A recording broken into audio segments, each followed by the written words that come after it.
कुत्ते एक जैसे दिखते हैं, बहुत से कुत्ते, पर कुत्ते अलग अलग वैरायटी के होते हैं। विदेशी कुत्ता, देसी कुत्ता, जर्मन शेफर्ड। तुमने देखे नहीं विनय कुमार, बिल्ली छाप कुत्ते आ रहे हैं आजकल, वाइट वाइट वाइट। ऐसे ऐसे कुत्ते आ रहे हैं कि उनमें यह कंफर्म नहीं हो पाता है कि बैक साइड किस तरफ है। हाँ, हम गए किसी के यहां, किसी सज्जन के घर पे हम गए, बड़ा ऊंचा चेला था, बहुत अमीर आदमी था, कुत्ते ही कुत्ते थे उसके घर में। पहले के जमाने में ज्यादा गौ माता हो तो अमीर माना जाता था, आज के जमाने में कुत्ते हो तो अमीर माना जाता है, और जिस पे कुत्ते ना हो वो अमीर नहीं है। हम उसके घर गए, हम तो सीधे साधे आदमी, गांव के आदमी, हम तो जलेबी जैसे सीधे हैं, बहुत सज्जन आदमी है। हम उसके घर गए, जैसे ही दरवाजे पर खिड़की, गाड़ी रुकी, कार का गेट खुला, जे कुत्ते भूम भूम, ये मुंह करके, अरे हमने कहा हे भगवान, हमने गेट बंद किया। चेला बोला क्या हुआ? हम कहा हम नहीं उतर रहे। वहां देखो तुम, स्वागत में कुत्ते लगा रखे तुमने, कहीं कुत्तों से स्वागत करो। अरे बोले गुरुजी ये सब हमारे मेंबर हैं, family member, this is family member, this is dog, anyway family member. हमने कहा ठटरी के बरे। तो हम अपने चेला से बोले कि तुम गलत जगह ले आए। बोले क्यों? हमने कहा आज तक हमने घुड़साल बहुत देखे, हथसाल बहुत देखे, हमने कुत्ते साल पहली बार देखा है। हाँ, हाथियों के हाउस बहुत देखे, घोड़ों के हाउस देखे। अब वो कह रहा है दिस इज फैमिली मेंबर, कहीं कुत्ते फैमिली मेंबर होते हैं? पर वह आदमी तो आदमी है। पर तुम कहोगे कि ऐसी बात बोल के आप जीवों पर, नहीं नहीं, हम जीवों पर हमें बहुत दया है, बहुत दया है, पर कुत्तों से हमारी बनती नहीं। अब वो इसलिए नहीं बनती कि हमने उनके खिलाफ इतने प्रवचन बोले, इतने बोले कि हमें कई बार लगने लगता कि कोई कुत्ता टीवी अगर किसी कमरे में लगी हो, वो पालतू कुत्ता हो, तो वो हमें सुन ले तो पहचान जाएगा ये वही आदमी है। हाँ, तो हमें बड़ा डर रहता है। हम सीधे साधे आदमी, बहुत सज्जन आदमी है, गांव के आदमी, जलेबी जैसे सीधे आदमी। वो नहीं माना विनय कुमार, वो नहीं माना। उतरे हम, हमें बड़ा डर लग रहा था। हमने कहा भैया काट लेंगे, पहचान जाए कि ये वही आदमी है जो टीवी पे हमारी भजाई करता है। तो बोले नहीं नहीं काटेंगे नहीं, आप टेंशन ना लो, पालतू है। अब क्या करें, अब आ गए थे तो उतरे उसके घर पे, और वो आरती करे, यजमान आरती करे, उसकी पत्नी चरण छुए, और हमारी नजर कुत्ते पर ही। और हमने ड्राइवर को बोल रखा था कि सुन, इधर कुछ हरकत हुई हो, हमने दौड़ लगाई हो, तू गाड़ी चालू रखना, उसके पहले कोई लपड़ा हो अपन खिसक लेंगे। आओ, पर वो कुत्ते भी थोड़े समझदार रहे होंगे, कुत्ते समझदार हो ही जाते हैं। कुत्तों से ज्यादा वफादार और समझदार हो ही कौन सकता? आजकल आदमी समझदार नहीं है, पर कुत्ते समझदार हो रहे हैं। बड़ा उल्टा जमाना हो गया। हम उसके घर पे बैठे, थोड़ा चाय वाय हुई, तो चाय आई, बिस्कुट की कटोरी, जो स्वागत स्वाभाविक होता है, तो बिस्कुट आई, नमकीन आई। यजमान जो उसकी पत्नी थी वो कुछ बनाने गई, बड़ा प्रसन्न वो बगल के कमरे में पानी लेने गया, तो एक छोटा सा वाइट सा कुत्ता बैठा था। और हमने कहा कि अब कुत्ते तो कुत्ते ही है, बेचारे जीव हैं, दया करनी चाहिए। हमने एक बिस्कुट उठाया, ले ले ले ले ले, इतने में जजमान आ गया। 5 मिनट तक उस कुत्ते ने कोई प्रतिक्रिया नहीं दी, 5 मिनट तक। हम कहे नहीं खाना है, सूंघ तो ले, पर सूंघा भी नहीं उसने। बाद में हमें 10 मिनट बाद पता चला, जब जजमान आया, बोले गुरुजी दिस इज बैक साइड।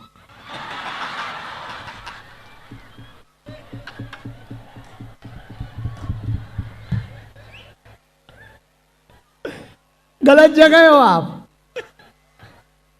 हमने कहा मतलब? बोले मुंह तो इस तरफ है। हमने कहा वही हम कहें कि इतने सिग्नल भेज रहे हैं और कोई प्रतिक्रिया रिटर्न नहीं आ रही, कुछ गड़बड़ है। हमें पहले तो लगा कि ये कुत्ता अंधा है या हमारी भाषा समझता नहीं है, क्योंकि हम कह रहे हैं ले बेटा ले ले। हमें लगा कि अंग्रेजी कुत्ते हैं, विदेशी कुत्ते अंग्रेजी होते ही हैं। हमें लगा शायद इसमें ना मानते हो। पर एक बात तो तय, तुम कितने भी अंग्रेजी सीख लो, जब कुत्ते पीछे पड़ जाते हैं तब हट हट ही काम आता है। हाँ, आप विनय कुमार, तुम्हें कुत्तों में फर्क नहीं दिखता? तरह तरह की वैरायटी के कुत्ते होते हैं, कितनी वैरायटियों के कुत्ते होते हैं। बिल्ली जैसे कुत्ते होते हैं, पर बिल्ली नहीं होते, वो कुत्ते कुत्ते ही होते हैं। अलग अलग वैरायटियां होती हैं हर जगह, और तुम्हें फर्क नहीं नजर आए। बड़ी विचित्र बात, हमें तो आ जाती है फर्क।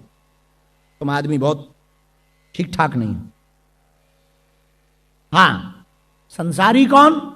जो संसार को पकड़े, जो जगत को पकड़े वो संसारी है, जो जगदीश को पकड़े वो संत है। पश्चिम में एक दार्शनिक हुआ बड़ा प्रसिद्ध, यूनान में डायोजनीज नाम का एक दार्शनिक हुआ, बड़ी फिलॉसफी थी ऊंची लेवल की, नंगा रहता था, नाम डायोजनीज।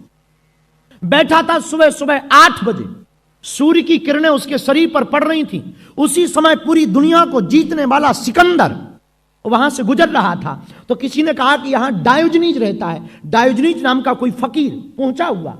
उसने सोचा कि नाम तो बड़ा सुना है, ऐसे फकीर से मिलना चाहिए। तो सिकंदर डायोजनीज से मिलने गया तो बहुत देर तक खड़ा रहा और डायोजनीज को देखता रहा। डायोजनीज ने देखा ही नहीं। रहे आओ सिकंदर अपने लिए, तुम हो गए सिकंदर अपने लिए, कोई फर्क नहीं पड़ा। वो बैठा है, धूप सेंक रहा है। तो बहुत देर बाद सिकंदर ने कहा कि अगर आप बुरा ना मानो तो मैं कुछ आपको दूं, मैं आपको कुछ दूं। तो डायोजनीज ने ऊपर की तरफ देखा, बोले पहली बात तो तुम एक तरफ हटो। सिकंदर को आज तक किसी ने ऐसा नहीं बोला। तो सिकंदर बगल में हटा।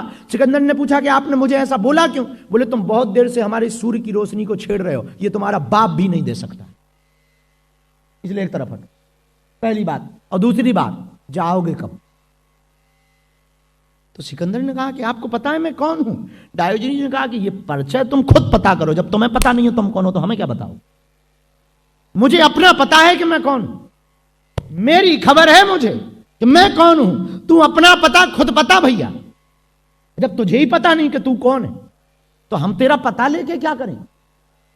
सिकंदर की 2 घंटे बात हुई और सिकंदर ने अंत में पता है क्या कहा? यदि मुझे भगवान फिर से जन्म देने का मौका देगा तो मैं दोबारा अगर कुछ बनना तय करूंगा तो डायोजनीज बनना तय करूंगा।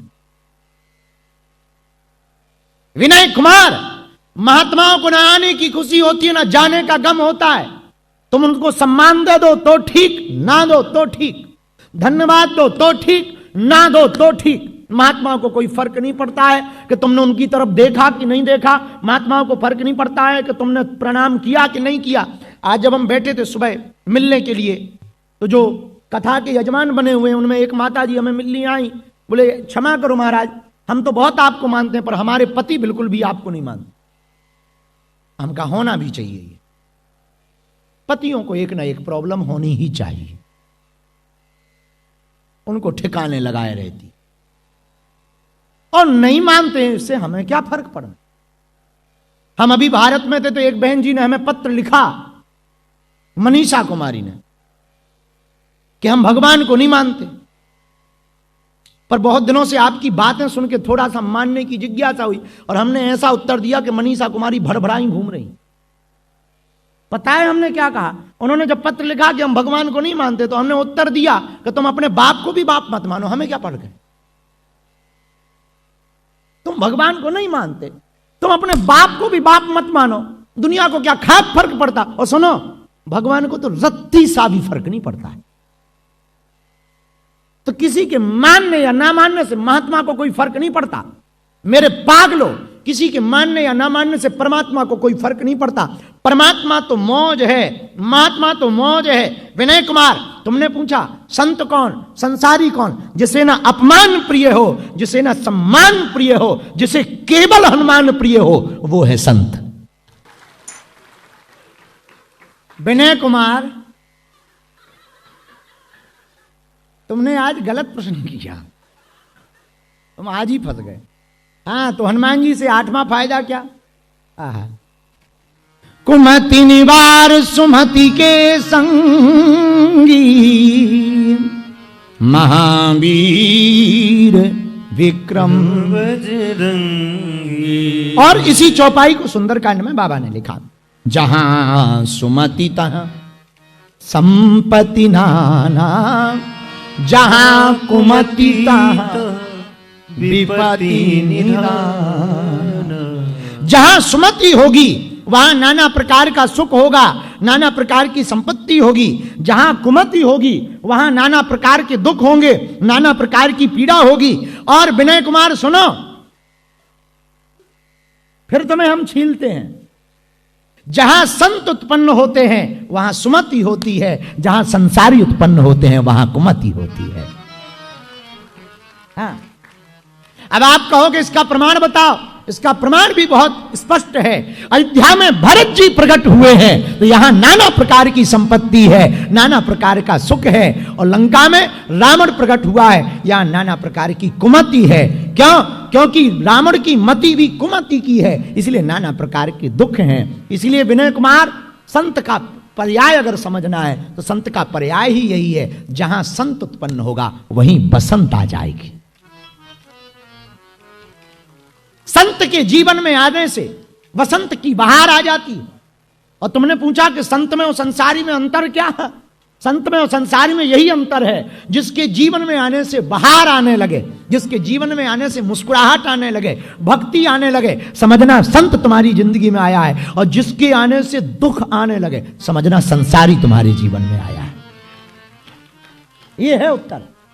इसलिए भरत जी संत हैं। क्यों? आहा, भरत जी संत हैं, तब तो अयोध्या की विजय हुई। क्योंकि जब तक महात्मा नहीं होंगे परमात्मा भी प्रकट नहीं होंगे। भरत जी महात्मा हैं, महात्मा हैं इसीलिए परमात्मा प्रभु राम अयोध्या में है। महात्मा ना होते तो परमात्मा भी प्रकट धरती पर नहीं होते। हम लोग हैं जीवात्मा। क्या है हम लोग? बोलो बोलो बोलो। हम लोग हैं जीवात्मा। जीवात्मा प्रकट होती है मां से। हम लोग किससे प्रकट हुए? बोलो बोलो। मां से। मां से हम हुए जीवात्मा। मां भी एक जीवात्मा है, पर मां तत्व की पोषकता पूर्ण होने के कारण, मां तत्व के कारण हम सब जीवात्मा प्रकट हुए। चाहे परमात्मा को मां स्वरूप में देख लो, या फिर जिस मां से हम लोगों ने जन्म लिया उस मां को मां स्वरूप में ले लो, तो मां तत्व के रूप में हम सब जीवात्मा प्रकट जन्म लिया। तो जो जन्म दे वो है मां, और जो जन्म ले वो है जीवात्मा। जो जन्म दे वो है मां, जो जन्म ले वो है जीवात्मा, जो भक्ति दे वो है महात्मा, और जो संसार को बना दे वो है परमात्मा। तो संत हैं, पर संत से ही भगवंत हैं। संत नहीं तो भगवंत नहीं। मां महात्मा और परमात्मा, मां जीवात्मा, महात्मा और परमात्मा। तो विनय, आपने कहा कि संत कौन? भरत जी संत हैं, इसलिए तो अयोध्या में बसंत है। अयोध्या का बसंत कब गया? जब परमात्मा और महात्मा दोनों अयोध्या से चले गए। परमात्मा वन चले गए और महात्मा संत भरत नंदीग्राम चले गए। अयोध्या से रौनक चली गई। अयोध्या की रौनक कब गई? तापस वेश विशेष उदासी, 14 बरसु राम बनवासी, 14 बरसु राम बनवासी। जब 14 वर्ष के लिए वनवास के लिए राम जी चले गए, तब रौनक अयोध्या की चली गई। लेकिन रौनक बची रही क्योंकि भरत जी आ गए। भरत जी आए तो थोड़ी रौनक आई वापस। पर भरत जी को लगा कि हमारा ठहरना ठीक नहीं। परमात्मा हमारे प्रभु वन में जीवन काटें, वन में जीवन व्यतीत करें, और हम महल में रह करके भोग भोगें। महात्मा वही है जो सहे। महात्मा सहता है। साधु बनने के लिए सहना ही पड़ता, महान बनने के लिए सहना ही पड़ेगा। जैसे सोना सोना है, पर सोने का आभूषण बनाना है तो तपना पड़ेगा। तपेगे तभी सोने का आभूषण होगा। अग्नि में तपना पड़ता है तभी सोने का आभूषण बनता है। उसी प्रकार जीवात्मा जब तपस्या की अग्नि में तपता है तभी ये जीवात्मा महात्मा बनती है। और भरत जी तपे। भरत जी का तप बड़ा अनूठा है। भरत जी जैसा प्रेम भला किसका होगा। भरत जी खेल खेल में कहते हैं हम पक्ष में रहें या विपक्ष में रहें, पर प्रभु का खेल पूरा होना चाहिए। यह महात्मा का स्वभाव, कि हम पक्ष में रहें या विपक्ष में रहें, पर भगवान का खेल पूरा हो। यह संत का स्वभाव है। संत कहता है हमें सम्मान मिले या ना मिले, आप धन्यवाद दो या ना दो, आपका भला होना चाहिए, ये संत का स्वभाव। तो विनय, तुमने पूछा संत कौन, संसारी कौन? संत हैं भरत जी। और संसारी कौन? जो इनके विपरीत आचरण जी रहा है, वो है संसारी। अब संसारी कौन? जो केवल तन की सोचे, वो संसारी है। जो तन के मन की सोच करके माधव की सोचे, वो है संत। अब संत बनने का उपाय क्या? संत बनने का उपाय भी एक आ गया। आहा, बिनु सत्संग, बिनु सत्संग विवेके न होई। बिन सत्संग विवेक न होई।